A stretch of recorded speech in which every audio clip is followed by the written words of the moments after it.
There you are. Good evening again. This is day 5 of 100 days of YouTube from Gavin Kowalski here at Method Engine. It's Friday evening. I've had pizza, I've had beer, I'm drinking wine. This one could get loose, so you've been warned. So what are we going to talk about today? Managing your C-suite to involve them in your deals. So the first thing I'm going to say is I had an old boss, and he used to say this a lot. Now, like this guy was incredibly capable, but I wouldn't trust him. I just wouldn't trust him, and like that feeling of that guy has proven out to be right from what I've seen. However, that doesn't mean he was wrong, and he made a lot of really good points, and he was very good at deals and very good at managing political situations and large contracts. And one of the things he used to say was everyone works for sales, which in a certain context is absolutely spot on. And this is no more, actually, that's a bad way of saying it. This is absolutely true when you're thinking about your C suite. So they're a fantastic resource when you need them. But you need to take the leadership role, right? It's your deal. You're the boss. Everyone works for you. So you need to guide them. You need to instruct them. You need to give them the role to play. So the first thing I'd say is make it really easy for them. These guys are busy. These guys and girls have got, hundreds of emails. They've got incredible responsibilities. They've been pulled left, right, and center. More often than not, they will stop to help to be involved in a deal because they all recognize the importance both to the business of getting a big deal over the line and, let's be honest, to both their image and their ego if they can play a particularly strong role in landing a key deal. So they'll give you time, but make it easy for them. Do the work for them. So craft the emails you want them to send to their counterpart in your prospect client. Follow up with them regularly. Give them updates.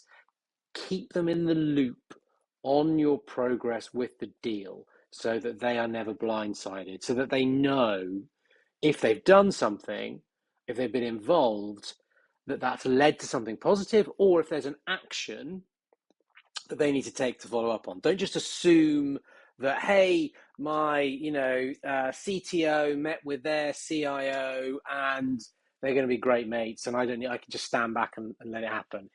No, this is not matchmaking in terms of just putting two people together and watching it blossom. You have to manufacture that relationship.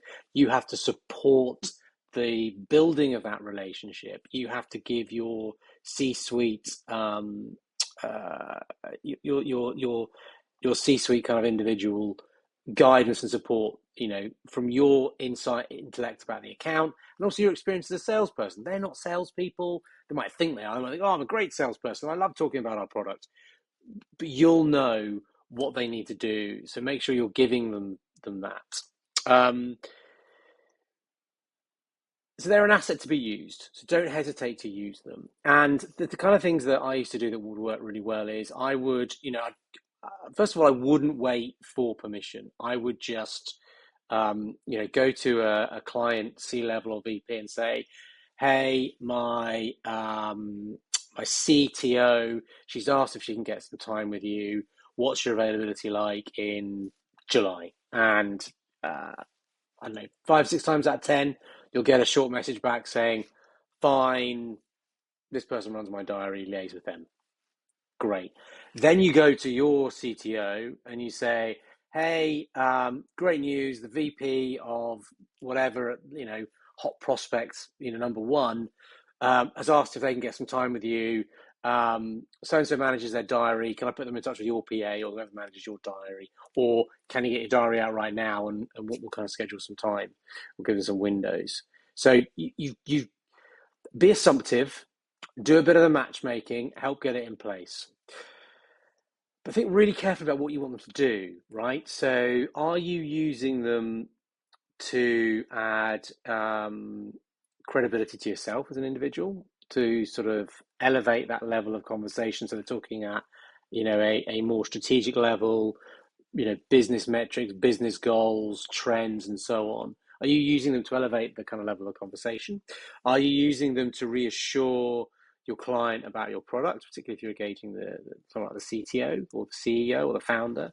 Are you using them to give them confidence that actually the business itself is run by, great individuals who are like-minded to these kind of prospects? Just be clear about why you're using them, because these guys and girls are not super salespeople. They will not come in and just close a deal for you. They don't know how. That's not their skill set. But they can be a tool that you can use to help get to close smoother and more efficient.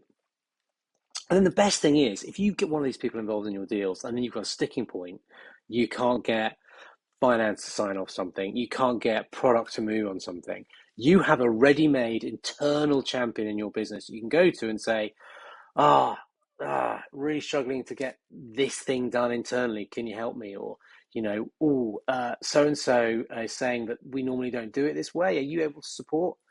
You have an ally. You have a get out of jail free card. You have a way of getting things done that you wouldn't normally have done on a key deal, because you've brought your C-suite sponsor along. You've educated on the deal. They feel personally engaged. They have skin in the game, and they want to support and get it over the line.